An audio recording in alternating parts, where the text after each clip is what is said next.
কত বড় মুত্তাকি ছিলেন সাইয়েদনা ওমর ফারুক। মদিনার সমাজে কয়জন মুনাফিক ছিল বিশ্বনবী ছাড়া কেউ বলতে পারতেন না। বিশ্বনবী কোন সাহাবীকে মুনাফিকদের লিস্ট দিয়ে যান নাই, একজন সাহাবী ছাড়া। দেখি কেউ বলতে পারেন কিনা ওই সাহাবীর নাম কি? নাম হুযায়ফা ইবনুল ইয়ামান রাদিয়াল্লাহু তাআলা আনহু। ওনাকে বলা হতো সাহিবু সিররি রাসূলিল্লাহ, আল্লাহ রাসূল সাল্লাল্লাহু আলাইহি ওয়াসাল্লামের গোপন তথ্যের ধারক বাহক। সুবহানাল্লাহ পড়বেন না?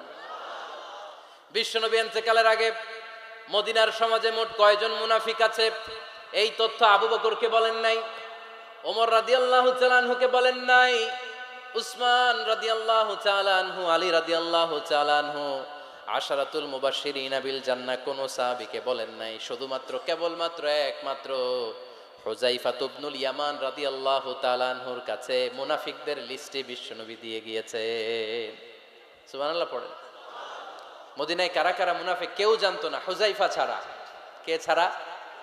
নামটা আজকে মুখস্থ করেন, যাতে অন্য কোনো ওয়াজে কেউ জিজ্ঞেস করলে বলতে পারেন।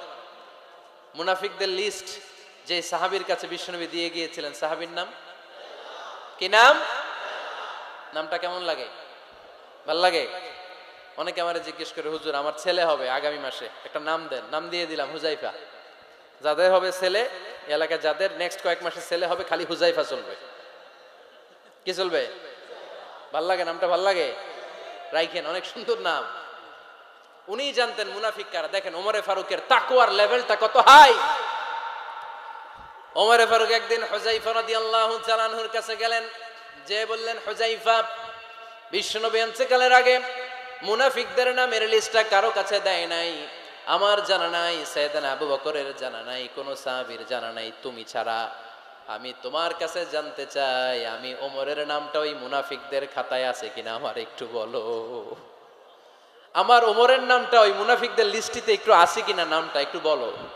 যদি থাকে আমি ভালো হয়ে যাব, আমি নেফাকি দূর করে পাক্কা মুমিন হতে চাই। আমার নাম যদি মুনাফিকের লিস্টে থাকে আমি তো শেষ। হুযায়ফা চোখের পানি ছেড়ে দিয়ে বলে, আমিরুল মুমিনিন, কেমন প্রশ্ন করলেন আপনি? আপনি বিশ্বনবীর শ্বশুর, এই উম্মতে আপনার পজিশন 3 নাম্বার। আপনারে মুনাফিকরা ভয় পায়, শয়তান আপনারে ভয় পায়। আপনি জান্নাতে সব বয়স্ক লোকদেরকে নিয়ে জান্নাতের মধ্যে আগে আগে ঢুকবেন, কেমন করে মুনাফিকদের কাতারে আপনার নাম থাকতে পারে ওমর? সুবহানাল্লাহ পড়ে। কি বিনয়ী, কি তাকওয়া।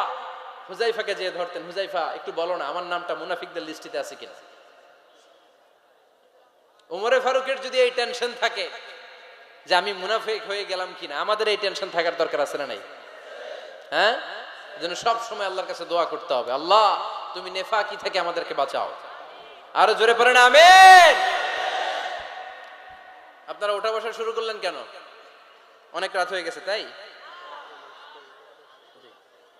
হ্যাঁ, শেষ করে দেই তাহলে না? যে অনেকের কষ্ট হচ্ছে মনে হচ্ছে। হ্যাঁ, এক নম্বরে যাচ্ছে এইটা সব মুখস্থ দেখি। হ্যাঁ, 1 নাম্বার, 2 নাম্বার, 3 নাম্বার। 1 নাম্বার হইল পেশাবখানা, 2 নাম্বার পায়খানা, 3 নাম্বার নাকি এইটা?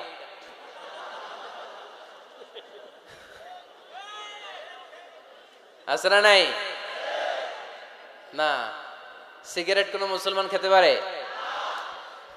সিগারেট হয় টোবাকো প্ল্যান্টস থেকে, তামাক পাতা। ফরিদপুরে চাষ হয় নাকি? হয়। কোন থানায় হয় বেশি? হ্যাঁ, তামাক ক্ষেত যারা দেখছেন, কোনো বেড়া লাগানো লাগে? কারণ ছাগলেও মুখ দেয় না। তো যেটা ছাগলে খায় না, এটা কোনো মুমিন বান্দা খাইতে পারে? তো খান কেন এগুলো, পচা জিনিস? হ্যাঁ, এই পৃথিবীতে বিড়ি আর সিগারেটই একমাত্র খানা যেটা টয়লেটে ঢুকে খাওয়া যায়, তাই না? পৃথিবীতে সিগারেট আর বিড়ি একমাত্র খাবার। রাগ করবেন না, যারা খান রাগ করেন না। আবার একটু কমন সেন্সটা কাজে লাগানোর জন্য, চিন্তার জন্য বলতেছি। এটাই পৃথিবীর একমাত্র খাবার যেই খাবারের গায়ে এই খাবারের বদনাম লেখা থাকে, স্মোকিং কজেস ক্যান্সার। ধূমপান কর্কট রোগের কারণ, ধূমপান স্বাস্থ্যের পক্ষে ক্ষতিকারক, লেখা থাকে না? আচ্ছা ধরেন ফরিদপুরের একটা কোম্পানি নতুন চানাচুর বের করছে, ওই চানাচুরের গায়ে লেখা এই চানাচুর খাওয়ার 1 ঘন্টার মধ্যে বমি শুরু হবে আর ডায়রিয়া হবে। খাবেন? কি কইবেন? তুই খা। দোকানদারে কি কইবেন? তুই খা, তোর বমি হোক, তোর 14 গোষ্ঠীর ডায়রিয়া হোক, আমি টাকা দিয়ে এগুলো কিনবো না, ঠিক কিনা? কারণ এই প্রোডাক্টের গায়ে এই প্রোডাক্টের বদনাম লেখা, এটা আমরা কিনবো কেন? কিন্তু সিগারেটের উপরে সিগারেটের বদনাম লেখা থাকার পরেও আমরা খাই, টয়লেটে বসে খাই। আহা, এটার মধ্যে একটা পয়জন আছে, এটাকে বলে স্লো পয়জন, নিকোটিন। এটা আপনার লাং, ফুসফুসকে শেষ করে দিবে, স্লো পয়জন। সিগারেট খাওয়া অনেকটা আত্মহত্যা শামিল। বিষ খেলে সাথে সাথে মরে, সিগারেট খেলে ধুকে ধুকে মরে। আর সিগারেট থেকে হিরোইন, গাঁজা, ফেন্সিডিল, ইয়াবা, ম্যারিজুয়ানার পথে মানুষ পথ বাড়ায়, পা বাড়ায়, তাই না? এগুলো খাবেন না। ওয়ালা তুলকু আইদিকুম ইলা তাহলুকা, নিজে নিজেকে স্বেচ্ছায় ধ্বংসের দিকে ঠেলে দিও না। জীবনটা অনেক সুন্দর, জীবনটা অনেক রঙিন, আল্লাহর দেয় জীবনটাকে উপভোগ করার দরকার আছে না নাই? এই জন্য সিগারেটকে এই ফরিদপুরের প্রোগ্রাম থেকে আমরা আজকে নো বলে দিলাম। কি বলে দিব? আওয়াজ করে সবাইকে আমরা সবাই একসাথে বলবো, সিগারেটকে কি বললাম? মনে থাকবে না? মাহফিলের প্যান্ডেল থেকে বাইর হয়ে আবার ইয়েস, হ্যাঁ না, ইয়েস করা যাবে না। সিগারেটকে কি বললাম? নো। ওমরে ফারুক রাদিয়াল্লাহু তাআলা আনহু, আমাদের সুপার হিরো, আমাদের সবাই বলেন আমাদের, উনি কত বড় সুপার হিরো শুনেন। উনি জুমার খুতবা দিচ্ছেন। কি দিচ্ছেন?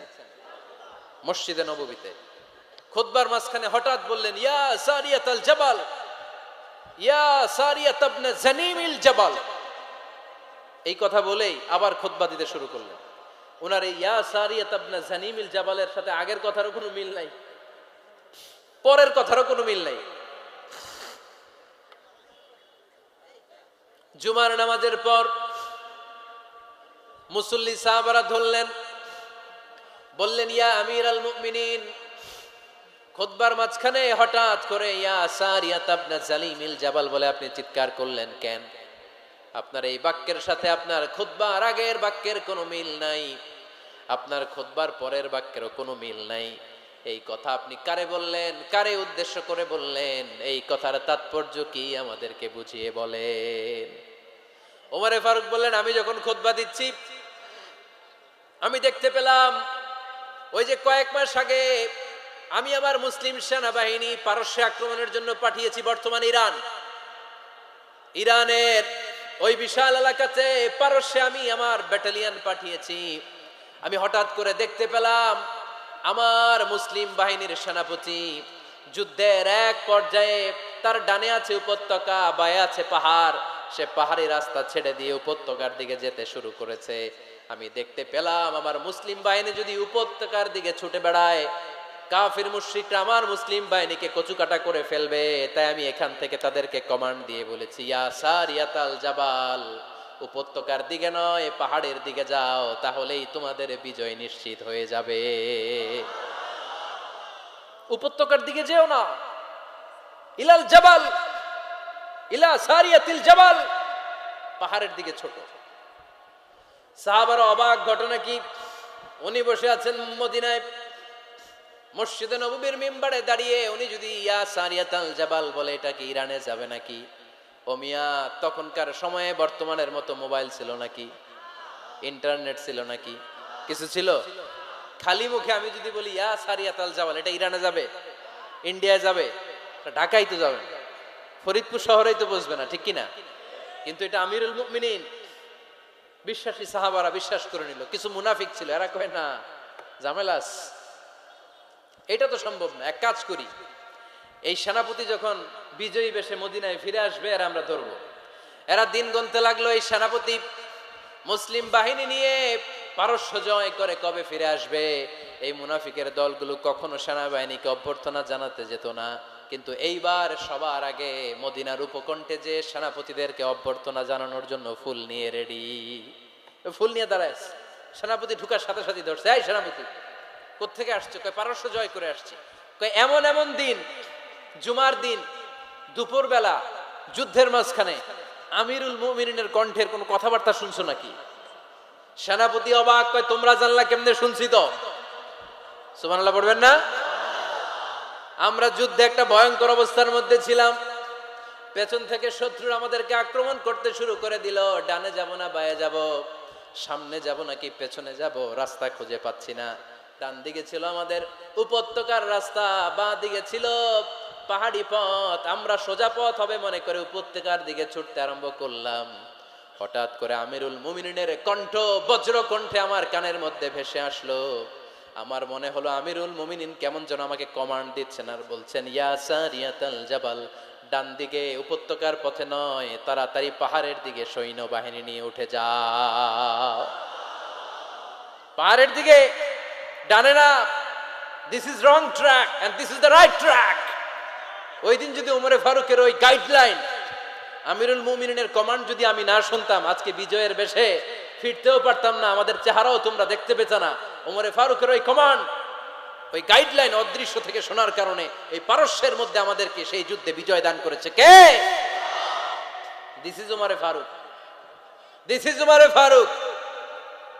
বিশ্বনবী বলছেন, ওমর, মা লাকিয়াকা শাইতানু সালিকান ফাজ্জান ইল্লা সালাকা ফাজ্জান গায়রা ফাজ্জিক। ওমর, শয়তান ইবলিস যদি তোমার কোনো রাস্তা দিয়ে হাঁটতে দেখে, শয়তান ওই রাস্তা রেখে দিয়ে অন্য রাস্তা দিয়ে হাঁটে।